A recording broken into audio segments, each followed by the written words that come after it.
All right, we're here on BayAreaSportsWeekly.com. The Seattle Seahawks are the champions of the football world. They win the Super Bowl 43-8.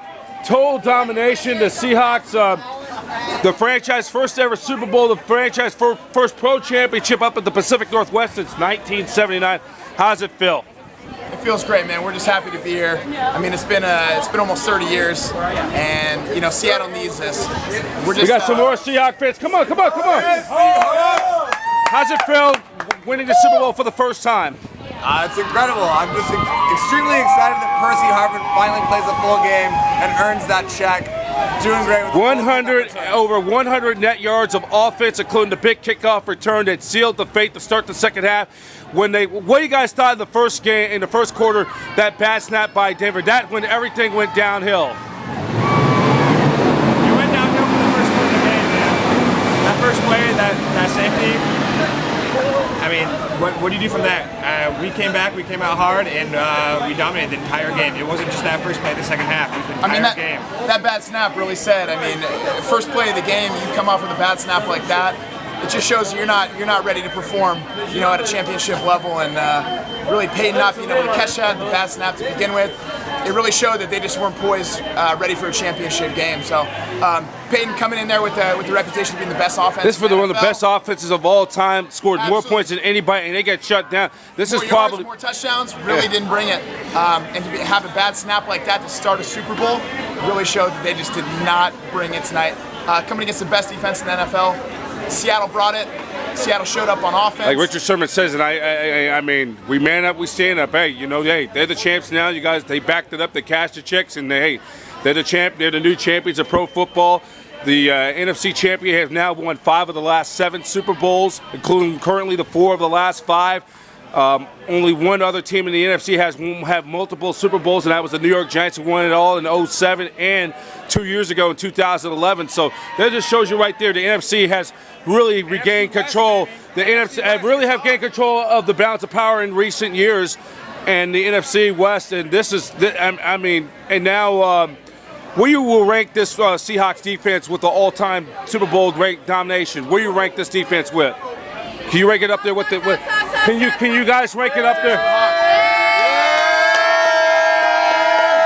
Well, can you guys rank?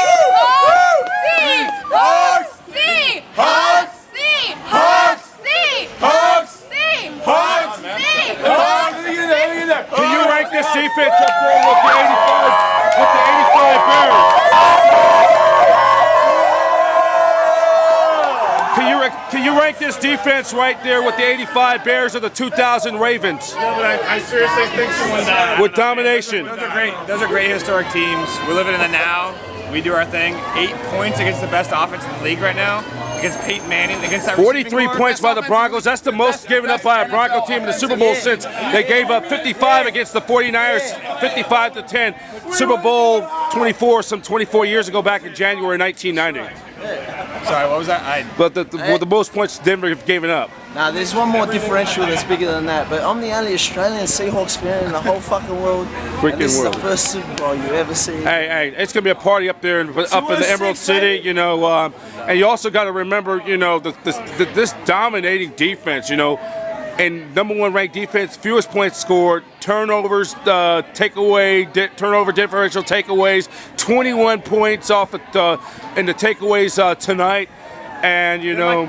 Seattle defense, my keeper next year. Hey, late round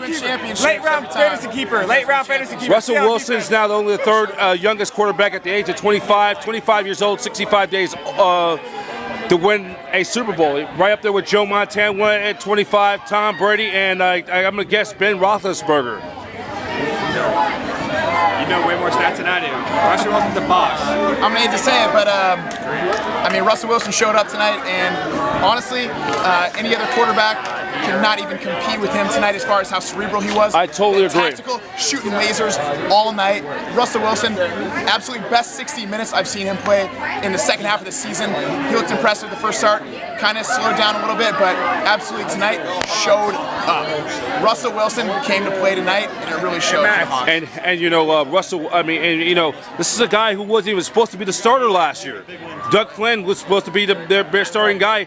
Russell wasn't even supposed to be the starter last year, and beat out Doug Flynn or Matt Flynn, who backed up Aaron Rodgers in Green Bay to win the starting job, a $3 million and he ends up winning it, end up taking them, you know, now to the Super Bowl within 2 years, and now.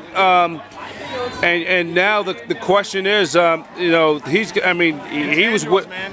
It's all about the intangibles. He's demonstrated it 3-3 the entire season. Say he's short, he's got the intangibles. I respect Russell Wilson though. I have a lot of respect for him because he went out there, he took it, and he took it and ran with it, and it was like no stop, no return, no point of no return for Russell Wilson. He's a great quarterback. The entire NFC West has great quarterbacks. You have Sam Bradford, you have Carson Palmer, you have Kaepernick, you have Russell Wilson, Carson Palmer. Is it bad to say though that NFC West is the best division in football, and you know that's another thing about Sam Bradford and the Rams. That's another topic discussion. Possibility they may be heading back to Los Angeles though, according to multiple sources in St. Louis. Hey, congratulations! All right, man, thank you so much, man. Seattle Seahawks are the Seahawks champions of the football world. 43-8, they're the champions.